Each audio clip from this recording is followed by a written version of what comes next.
جتنی ماضی میں نازل ہونے والی کتابیں اور صحیفے تھے ان میں جو کچھ تھا اس کا خلاصہ قرآن کی شکل میں موجود ہے، اور قیامت تک آنے والے اور ما بعد قیامت معاد کی ساری چیزیں قرآن میں رکھی گئی، اور قرآن کے نازل ہوتے ہی باقی کتابیں منسوخ ہو گئی۔ کتابوں پر اعتقاد، یقین، ایمان ضروری ہے، لیکن عمل صرف قرآن پہ ہوگا۔ یتیمے کے نا کردہ قرآن درست، کتب خانائی چند ملت بشست۔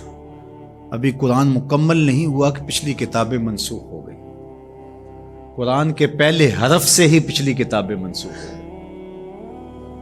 تاروں سے کہو اب کوچ کریں، خورشید منور آتا ہے۔ تو ہمارا پچھلی کتابوں پر ایمان لانا ضروریات دین سے ہے، لیکن عمل قرآن پہ ہوگا۔ اس وقت دنیا کا کوئی بھی مذہب، کسی بھی مذہب کا ماننے والا، وہ اپنے مذہب کی کتاب کو ہاتھ میں پکڑ کے یہ نہیں کہہ سکتا کہ یہ وہی کتاب ہے جو نازل ہوئی۔ وہ بھی کہتے ہیں کہ جناب اس میں ضرور کمی بیشی ہے، کوئی تھوڑی مانتا ہے، کوئی زیادہ مانتا ہے، لیکن آنکھیں بند کر کے قرآن مجید کا نسخہ ہاتھ میں پکڑ کے حضور کا غلام کہہ سکتا ہے یہ وہی کتاب ہے، من و عن، حرف بحرف، بغیر کسی تغیر اور تبدل کے، جو میرے رسول کے سینے پہ نازل ہوئی ہے۔ تو یہ چیز کس قدر تیقن پیدا کرتی ہے، کس قدر یقین کی بجلیاں پیدا کر دیتی ہے سینے میں۔ پھر آنکھیں بند کر کے عمل کیوں نہیں کریں گے؟ کتاب پر ایمان لانے کا مطلب پوری کتاب پر ایمان لانا، اس کے تقاضوں پر ایمان لانا، اس کے احکام کو ماننا، اور اس کے نواہی سے اجتناب کرنا، یہ تقاضا ہے اس ایمان کا۔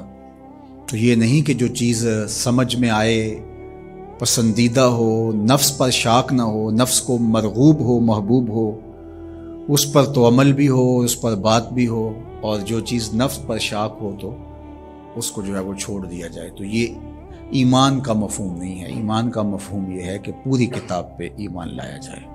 اور جبریل امین حضور کے قلب اطہر پر القاء کیا ہے قرآن کو، حضور کی زبان پہ نہیں اترا، حضور کے دل پہ اترا۔ بلکہ جب حضور کے قلب اطہر پر قرآن اترتا تو آقا کریم جلدی جلدی اس کو زبان پہ لاتے، تو آواز آئی لا تحرک بہی لسانک لتعجل بہی۔ اللہ اکبر، محبوب جلدی نہ کیجئے، جس رب نے قلب میں اتارا ہے وہ زبان پر بھی لے آئے۔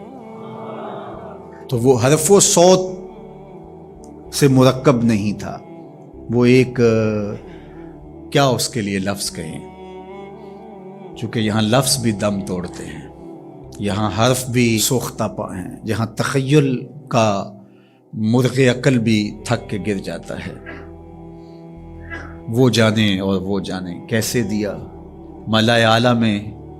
وہ منظر بھی تو ہم دیکھتے ہیں کہ رب اپنے محبوب سے پوچھتا ہے کہ یہ فرشتے کیا بات کر رہے ہیں، تو حضور معذرت کرتے ہیں، تو اللہ تعالیٰ اپنا دست قدرت، اب یہاں اور کیا کہا جائے، کسی اور کا ہوتا تو ہاتھ کہہ لیتے، لیکن یہاں تو دست قدرت، فوضع کفہ بین کتفی، تو اس نے دست قدرت میرے دو کندھوں کے درمیان رکھا۔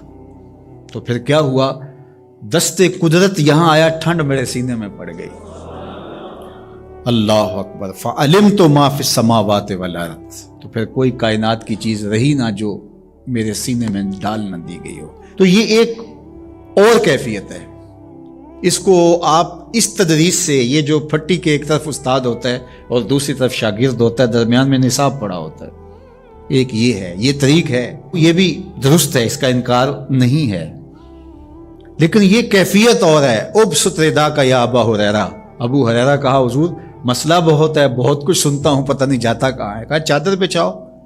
اللہ اکبر، مسئلہ کیا ہے مجھے یاد نہیں رہتا، کہا چادر بچھا لو۔ ابو ہریرہ رضی اللہ تعالیٰ عنہ چادر بچھا لیتے ہیں، حضور ایسے کچھ بھرا اور ایسے ڈال دیا، کہا اس کو سمیٹ لے اور سینے سے جوڑ لے۔ حضرت ابو ہریرہ فرماتے ہیں اس کے بعد میں بھولا نہیں ہوں۔